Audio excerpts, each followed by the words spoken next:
Hi friends, எல்லாருக்கும் வணக்கம். Welcome back to my channel. எல்லோரும் எப்படி இருக்கீங்க? இன்றைக்கி நம்மளோட சேனலில் நான் உங்கள்கிட்ட என்ன விஷயம் ஷேர் பண்ணிக்க போகிறேன்னு பார்த்தீங்கன்னா, கண்டிப்பாக எல்லாருக்குமே ரொம்பவே யூஸ்ஃபுல்லான கூடிய விஷயம் தான் ஷேர் பண்ணிக்க போகிறேன். பொதுவாகவே பார்த்திங்கன்னா, நம்மளோட பூஜை அறையில் பெண்கள் கவனிக்க வேண்டிய சில விஷயங்கள் உங்கள்கிட்ட ஷேர் பண்ணிக்க போகிறேன். இது எப்போவுமே நான் மெயின்டைன் பண்ணுறது. ஸோ தெரிஞ்சவங்களுக்கு ஓகே, தெரியாதவங்களுக்காக தான் இந்த விஷயங்கள். ஃபஸ்ட்டு பார்த்திங்கன்னா, பூஜை அறையில் எப்போவுமே பார்த்திங்கன்னா காஞ்ச பூ இருக்கவே கூடாது. நம்ம ஒரு நாள் போட்ட பூ பார்த்திங்கன்னா அந்த ஒரு நாள் மட்டும்தான். மறுநாளைக்கு நம்ம சாமி கும்பிடும்போது அந்த பூஜை அறையில் அந்த பூவை எடுத்துகிட்டு வேறு பூ வச்சு தான் சாமி கும்பிடணும். நீங்கள் கூட கேட்கலாம், அதுக்காக டெய்லி புது பூ வாங்கி நம்ம சேஞ்ச் பண்ண முடியுமா? அதை ஒரு சில சமயங்களில் பார்த்திங்கன்னா பூ ரேட் ரொம்ப அதிகமாக இருக்கும். ஸோ பார்த்திங்கன்னா எல்லா நாளுமே பூ எப்படி சேஞ்ச் பண்ணிட்டே இருக்க முடியும் அப்படின்ற டவுட் இருக்கலாம். அதாவது பார்த்திங்கன்னா, சாமி ரூமில் தினமும் நீங்கள் மல்லிகை பூ போடுங்க, இல்லை பிச்சி பூ போடுங்க அப்படிலாம் சொல்லவே இல்லை. உங்கள் வீட்லேயே கூட சில பூக்கள்லாம், செம்பருத்தி, இந்த மாதிரி பூக்கள்லாம் நம்ம இப்போ பொதுவாகவே எல்லார் வீட்லேயுமே பார்த்திங்கன்னா செம்பருத்தி பூ இருக்குது. ஸோ அதனால் செம்பருத்தி பூவுமே பார்த்திங்கன்னா சாமிக்கு உகந்த பூ தான். அதனால் நீங்கள் சாமிக்குன்னு தனியாக ஸ்பெஷலாக எந்த பூவும் கடையில் போய் வெளில போய் வாங்கணும்னு கிடையாது. உங்கள் வீட்டில் இருக்கக்கூடிய பூவை நீங்கள் யூஸ் பண்ணிக்கலாம். அதனால் பார்த்தீங்கன்னா தினமும் நீங்கள் மல்லிகை பூ போடணுன்ற அவசியம் கிடையாது, கதம்பு பூ போடணுன்ற அவசியமும் கிடையாது. உங்கள் வீட்டு பக்கத்துலையோ இல்லை உங்கள்கிட்டையோ சுற்றி உள்ள செடிகளில், மரங்களில் என்ன பூ உங்களுக்கு கிடைக்குதோ அதை நீங்கள் சாமிக்கு வச்சு வழிபடலாம். முக்கியமாக பார்த்தீங்கன்னா பூஜை அறையில் காஞ்ச பூ இருக்கவே கூடாது. அதே மாதிரி பார்த்தீங்கன்னா உங்கள்கிட்ட எந்த பூவுமே இல்லைனாலும் பரவாயில்லைங்க, நீங்கள் அப்படியே பூ போடாமல் கூட விளக்கு ஏற்றுங்க. ஆனால் காஞ்ச பூ போட்டு விளக்கு ஏற்றுனால எந்த பலனுமே கிடையாது. நானுமே பார்த்தீங்கன்னா முன்னாடி காஞ்ச பூ, அதாவது இன்றைக்கி பூ போட்டிருந்தேன் அப்படின்னா ஒரு 1 வீக் வரைக்கும் அதை அப்படியே வச்சுட்டு அடுத்த வெள்ளிக்கிழமையோ இல்லை அடுத்த செவ்வாய்க்கிழமையோ நான் சேஞ்ச் பண்ணுவேன். ஆனால் எனக்கு தெரிஞ்சதுக்கப்புறம் நான் இந்த விஷயங்களை அப்படியே மாற்றிக்கிட்டேன்.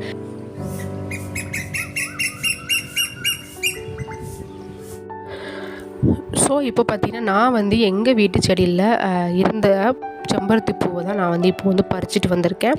நானுமே பார்த்திங்கன்னா இப்போ சாமிக்கு செம்பருத்தி பூ தான் வைக்க போகிறேன். நான் எப்போவுமே அப்படி தான். இப்போ எங்கள் ஏரியாவில் பார்த்திங்கன்னா ஒரு 2 days ஒன்ஸ் பூ விற்க வரும். ஸோ நம்ம வாங்கிக்கலாம், மொத்தமாக கூட வாங்கி கூட ஸ்டோர் பண்ணிக்கலாம். அதாவது பூ ரேட் அதிகமாக இருக்கிற டைமில் அதிகமான பூ வாங்க முடியாது இல்லையா? அந்த மாதிரி டயத்தில் பார்த்திங்கன்னா இந்த மாதிரி செம்பருத்தி பூ இதெல்லாம் நம்ம யூஸ் பண்ணிக்கலாம். ஸோ ஃபஸ்ட்டு ரொம்ப முக்கியமான டிப்பு சொல்லிட்டேன், பூ சேஞ்ச் பண்ணணும் அப்படின்னு.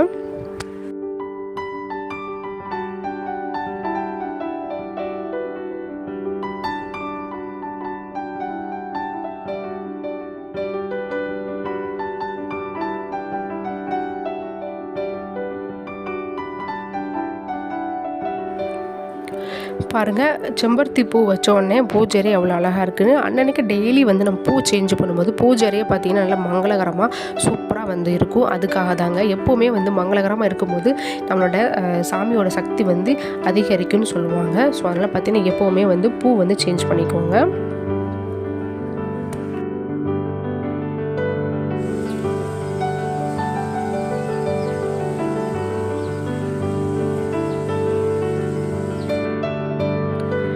அடுத்து நம்ம கவனிக்க வேண்டியது 2வது விஷயம் என்னென்னு பார்த்தீங்கன்னா, பூஜை அறையில் எப்போவுமே நம்ம கோலம் போடுவோம் இல்லையா?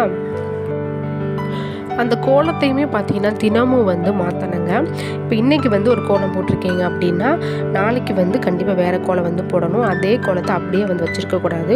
ஸோ நீங்கள் லைட்டாக இப்போ நீங்கள் அரிசி மாவால் கோலம் போடுறீங்களோ இல்லை மஞ்சளால் கோலம் போடுறீங்களோ அதெல்லாம் உங்களோட விருப்பம் தான். அது உங்களோட இஷ்டம். நான் அதை பற்றி சொல்லலை. நீங்கள் எந்த மாவோ கோலப்பொடியோ யூஸ் பண்ணி கூட நீங்கள் போட்டுக்கலாம். நான் பார்த்திங்கன்னா அரிசி மாவும் மஞ்சளும் கலந்து அப்படி தான் நான் கோலம் போடுவேன். தினமும் காலையில் எப்படி பூ சேஞ்ச் பண்ணுறீங்களோ அதே மாதிரி தினமும் பார்த்திங்கன்னா கோலத்தையும் சேஞ்ச் பண்ணணும். நீங்களே யோசிச்சு பாருங்கள், நம்ம வீட்டில் டெய்லியும் ஒரு நாள் போட்ட கோலத்தை நம்ம ஒரு வாரம் ஃபுல்லாக வச்சுருக்க மாட்டோம் இல்லையா? அதே மாதிரி தாங்க. ஸோ அதனால் பார்த்திங்கன்னா அன்னன்னைக்கு கோலத்தையே சேஞ்ச் பண்ணணும். நான் இன்றைக்கி எப்பவும் போல் பார்த்திங்கன்னா அரிசி மாவையும் மஞ்சள் அண்டு தண்ணி இது 3 கலந்து கோலம் போட்டுக்க போகிறேன். நீங்கள் எந்த கோலம் வேணாலும் போட்டுக்கலாம். நான் அதிகமாக போடுறது பார்த்திங்கன்னா தாமரை பூ கோலம் தான் நான் எப்போவுமே பூஜை ரூமில் போடுவேன். இன்றைக்குமே பார்த்திங்கன்னா அதான் போட போகிறேன். பூஜை அறையில் எப்போவுமே பார்த்திங்கன்னா ஒரு சின்னதாக கோலம் கண்டிப்பாக இருக்கணுங்க.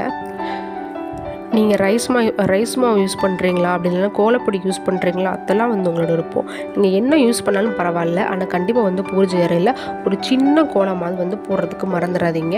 நானே பாருங்கள், என்னோடய பூஜை ரூம் ரொம்ப ரொம்ப குட்டி. இந்த ஒரே ஒரு ஷெல்ஃபில் தான் நான் வந்து எல்லா சாமி ஃபோட்டோஸையும் வச்சு வந்து நான் வந்து சாமி கும்பிட்றேன். ஸோ நானே பார்த்திங்கன்னா ரொம்ப சின்னதாக தான் கோலம் போடுவேன். அதே மாதிரி பார்த்திங்கன்னா 2 பக்கம், வலது பக்கமும் இடது பக்கம் நடுவில் 3 பக்கமும் பார்த்திங்கன்னா நான் வந்து கோலம் போடுவேன். ரொம்ப குட்டியாக எனக்கு தெரிஞ்ச சிம்பிளான கோலத்தை வந்து போட்டு அந்த கோலத்து மேலே வந்து அப்படியே வந்து பொட்டு வைக்கும் போது பாருங்கள், பார்க்குறதுக்கே நல்ல மங்களகரமாக சூப்பராக வந்து இருக்கும். பூஜை அறையை நம்ம எப்படி வச்சுருக்கோமோ அந்த வைப்பு வந்து நமக்கு அப்படியே வந்து தெரியுங்க. இப்போ வந்து நீங்கள் பூஜையில் ஒன்றுமே பண்ணாமல் பூ வாடின மாதிரி இருக்கும், கோலம் போடாமல் அப்படி வச்ச பொருள் வச்ச மாதிரி இருக்கிறத விட நீங்கள் டெய்லி இந்த மாதிரி சேஞ்ச் பண்ணிவிட்டு உங்கள் பூஜை ரூமை நீங்களே பார்க்கும்போது உங்களுக்கே பார்த்தீங்கன்னா ரொம்ப டிஃப்ரென்ஸ் தெரியும். ரொம்ப அழகாக இருக்கும். அந்த தெய்வீக கலைன்னு சொல்லுவாங்களா, அது வந்து கண்டிப்பாக வந்து கிடைக்கும். ஸோ மறக்காமல் இந்த 2வது விஷயம் என்னென்னு பார்த்தீங்கன்னா, தினமும் வந்து கோலத்தையும் வந்து மாற்றணும். அதை வந்து மறந்துடாதீங்க.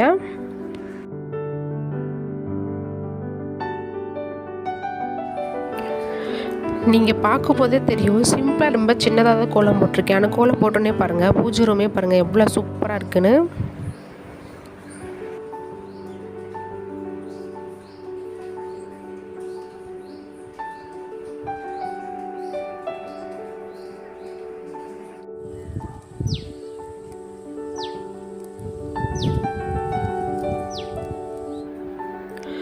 மூணாவது விஷயம் என்னன்னு பார்த்தீங்கன்னா, நம்ம பூஜை அறையில் எப்போவுமே சாமி கும்பிட்றதுக்கு சாமிக்குன்னு தனியாக வந்து பிரசாதம் வந்து வைப்போம். அது வந்து நீங்கள் அவல் பொரியாக இருக்கலாம், இல்லை பாலாக இருக்கலாம்.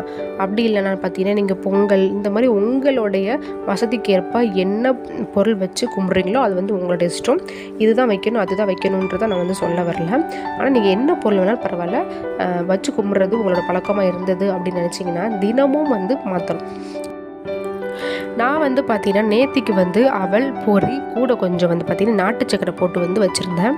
ஸோ இப்போ அவல் பொரிலாம் பார்த்திங்கன்னா கெட்டே போகாது, எவ்வளோ நாள் வேணாலும் வச்சுக்கலாம், வந்து பிரச்சனையே கிடையாது. அதுக்காக பார்த்திங்கன்னா பூஜையில் நம்ம அவல் பொரி வந்து கெட்டு போகாது அப்படிங்கிறதுக்காக ஒரு நாள் வச்சதை ஒரு 10 நாள் வரைக்கும் நீங்கள் வந்து கண்டிப்பாக அதை அப்படி வச்சுருக்கவே கூடாதுங்க. தினமும் எப்படி நமக்கு பசிக்குது, நம்ம டெய்லி ஒவ்வொரு விதமாக சாப்பிட்றோமோ அதே மாதிரி தான் சாமிக்கும் தினமும் எச்சிப்படாத சுத்தமான ஒரு படையல் வந்து நீ வச்சே ஆகணும். நான் வந்து இன்றைக்கி நேற்று வந்து அவல் பொரி வச்சதுனால இன்றைக்கி வந்து பால் வச்சுருக்கேன். பாலில் பார்த்திங்கன்னா நாட்டு சக்கரை போட்டு வச்சுருக்கேன். அதாவது காலையிலே வந்துச்சு நம்ம பால் வாங்குவோம் இல்லையா, அதை ஃபஸ்ட்டே வந்து காய்ச்சி சாமிக்கிட்டு கொஞ்சம் எடுத்து வச்சுட்டு அதுக்கப்புறம் நம்ம வந்து டீ போட்டு குடிச்சிக்கலாம். இது வந்து எச்சில் படாத சுத்தமான பால் வந்து இந்த மாதிரி வந்து நான் வந்து வச்சுருக்கேன்.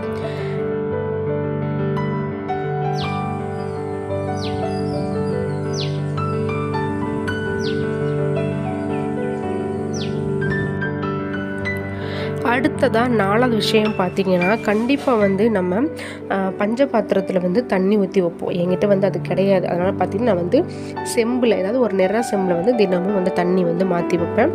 நீங்கள் அந்த பஞ்ச பாத்திரத்தை தண்ணி ஊற்றி வைக்கிறீங்க அப்படின்னா கண்டிப்பாக அந்த தண்ணியும் தினமும் மாற்றிட்டே தாங்க இருக்கணும். அதில் எந்த மாற்றமும் கிடையாது. எப்போதுமே பார்த்திங்கன்னா பூஜை ரூமில் ஒரு நிற செம்பிலையோ அப்படி இல்லைனா பஞ்ச பாத்திரத்துலையோ தண்ணி ஊற்றி வச்சுருங்க. அதை மறக்கவே கூடாது. அந்த கூட பார்த்திங்கன்னா கொஞ்சம் வந்து நீங்கள் மஞ்சள் சேர்ந்து வைக்கலாம், அப்படி இல்லைனா வேப்பலையை போட்டு வைக்கலாம். துளசி வந்து போடலாம். துளசி போடும்போது இன்னும் ரொம்ப ரொம்ப பெஸ்ட்டுங்க. ஸோ கண்டிப்பாக உங்கள் வீட்டு பக்கத்தில் அப்படி இல்லைனா உங்கள் வீட்லேயுமே எப்போவுமே ஒரு துளசி செடி வந்து வச்சுக்கோங்க. தினமும் காலையில் தண்ணி மாற்றிட்டு அந்த தண்ணியில் ஒரு 2 துளசியை வந்து போட்டுருங்க. ஸோ இதுதான் பார்த்திங்கன்னா 4வது விஷயம்.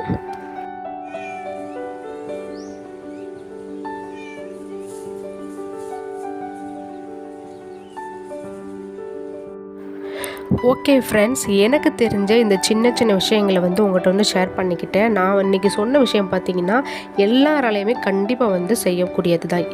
இது வந்து வசதியானவங்க வசதி இல்லாதவங்கன்னு கிடையவே கிடையாது.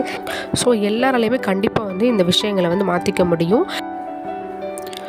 ஓகே ஃப்ரெண்ட்ஸ், எனக்கு தெரிஞ்ச சின்ன சின்ன விஷயங்களை வந்து நான் உங்கள்கிட்ட வந்து ஷேர் பண்ணிக்கிட்டேன். எல்லாருக்குமே ரொம்பவே யூஸ்ஃபுல்லாக இருக்குன்றதை நான் வந்து நம்புகிறேன். உங்களுக்கு நான் சொன்ன இந்த டிப்ஸ்லாம் பிடிச்சிருந்து அப்படின்னா நீங்கள் கண்டிப்பாக வந்து ஃபாலோ பண்ணி பாருங்கள். நான் வந்து உங்களை அடுத்த வீடியோவில் வந்து மீட் பண்ணுறேன். அது வரைக்கும் டாடா பாய்.